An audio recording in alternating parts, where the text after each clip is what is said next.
News every 15 minutes, weather every 10, and sports twice an hour. Newstalk, KGVO, AM 1290 and 101.5 FM. You're listening to Montana Morning with Peter Christian. A suspected Missoula rapist has been captured in Minnesota. Good morning, everyone. It's Montana Morning. Congratulations. You made it. It's Friday, March the 11th, 2016.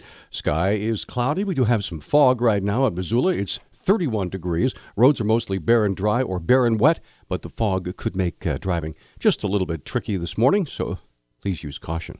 Our newscast this morning sponsored by the Mustard Seed Asian Cafe in Southgate Mall. A suspect in a Missoula rape case will be making a trip back to Montana after being captured at a college campus in Minnesota. County Sheriff's Office Public Information Officer Brenda Bassett explains. We had a warrant out of Missoula County for felony sexual intercourse without consent for a Jordan Scott Barr, and we confirmed yesterday that he was actually arrested in Stevens County, Minnesota. He's being housed in Wheaton, Minnesota, due to the fact that Stevens County doesn't have a jail. We know at some point, we don't have a solid date yet, he'll be extradited back to Montana to face charges. Barr is accused of raping a Missoula woman after meeting her at a local bar. Later that evening, after biking home, the woman claims Barr forced her to have sex. A sheriff in central Montana says a 41-year-old Colorado woman shot her 5-year-old son and then herself in a murder-suicide. Muscle County Sheriff Mike Thomas said the shooting occurred at a residence in Roundup last Sunday night. Law enforcement and emergency medical services responded to reports of 2 gunshot victims. The woman and her child were both taken to the hospital in Roundup and then transported to hospitals in Billings, where they died early Monday. Thomas said the 2 were in Roundup visiting family. The names of the woman and her son have not yet been released. While the Veterans Choice Act of 2014 may sound like a cruel irony to the vets who seek complementary or alternative health therapies like chiropractic, Missoulian Tyler Preston is a veteran of both Iraq and Afghanistan who receives non-VA care at the chiropractic clinic of Dr. Troy Doxey for a service-related back injury. Preston said on Talkback yesterday that recently the Veterans Administration has been asking seekers of non-VA care to use the new choice cards, but that the process to get the card authorized has been a bureaucratic mess. I went in, and Troy's secretary, she asked me if I had the choice card.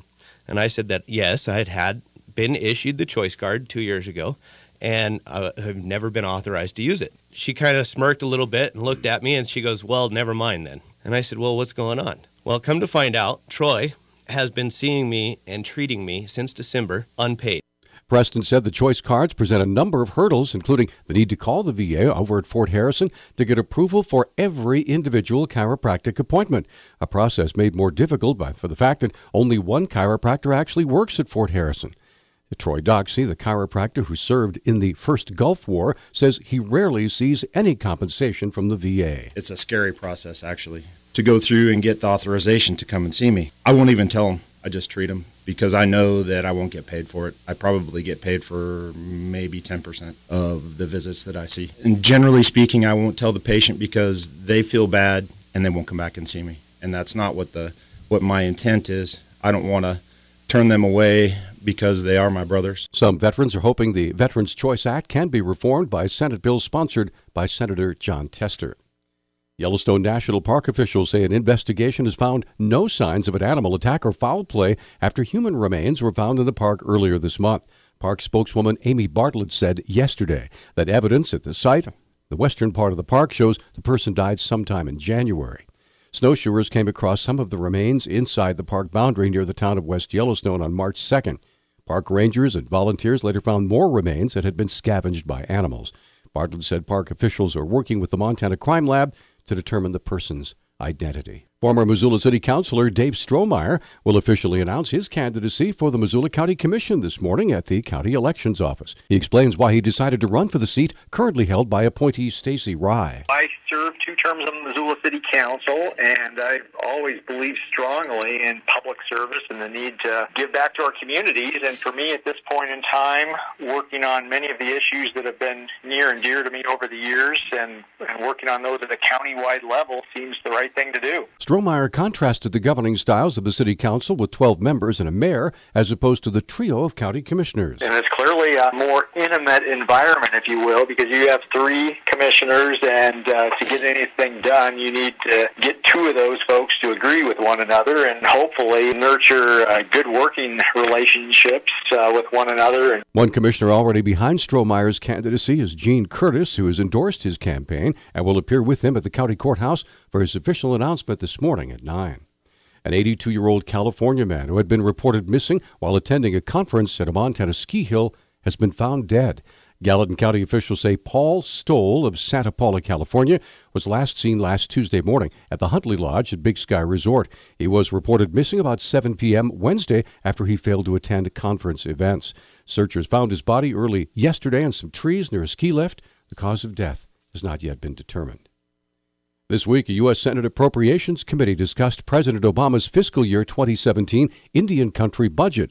During that hearing, Senator Steve Daines pointed to the health disparities in Indian country and urged a better usage of funds. A recent study showed in Montana that white men live 19 years longer than American Indian men, and white women live 20 years longer than American Indian women. I know there's other factors involved, but I do believe it's unacceptable that we've reached disparities like these. I urge you to address the real health challenges facing Indian country and really turn the focus back to results versus just activities.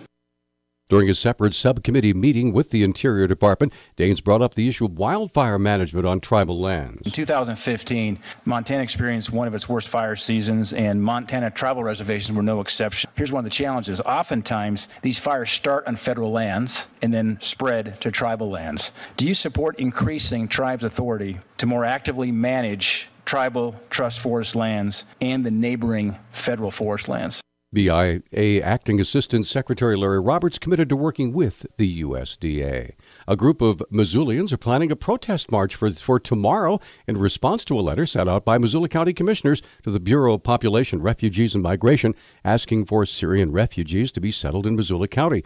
Warren Little plans on joining the protest and says he hopes it'll send a message to the commissioners. County commissioners sent off this letter urging more refugees just because the Democrat governor urged them to do that. And we've got to show them that there are numbers of us here that do not agree with letting these refugees in when they pose a clear and present danger. On March 1st, pro-refugee rally was held, which drew a large crowd, including many local politicians. The rally was called the March Against Hate, but Little says his anti-Syrian refugee stance has nothing to do with hate, and that the point of the issue is public safety.